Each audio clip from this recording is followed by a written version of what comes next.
bawal po tayong bumalik dito sa entrance kasi mas lalo kayong mahihirapang umakyat kasi medyo matarik yung hagdan natin. Sa loob ng farm natin may mga nakabantay na kasama namin. Kung gusto nyo magpa-picture po kayo sa kanila, or kung may katanungan, or kung hindi kaya, sabihin po sa mga kasama namin para i-assist kayo sa mas malapit na daanan.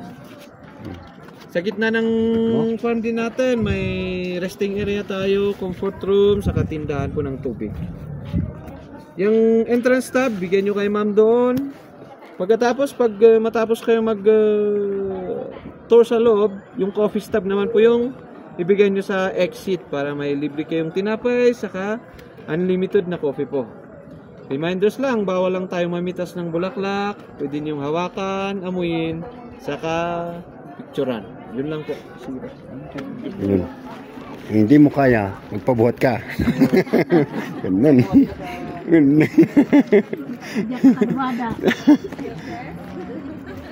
Bawal mamitas ng bulaklak, subo mo na lang.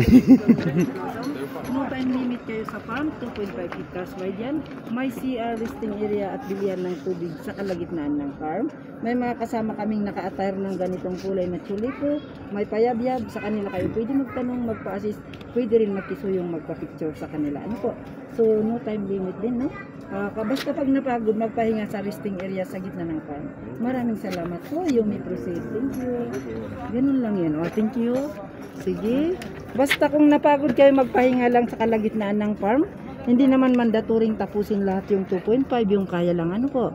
Pag naparamdaman na pagod, magpahinga. Yun lang ang solusyon doon. Bago tahakin yung pakyat papuntang exit. Yup. Doon kayo sa exit lalabas kasi nandun nakapwesto yung coffee area. Hanapin namin yung payabyab.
Dan dadakkel jaro pulyo dyan eh. Dadakkel man jaro pulyo dyan ba? Dadakkel dia.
Kaya ngayon kami niya, nabagyo.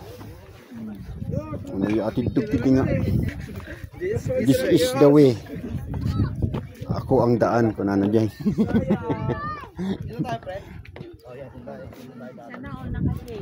Siyempre Dawai mo extra to eh. Kat mo?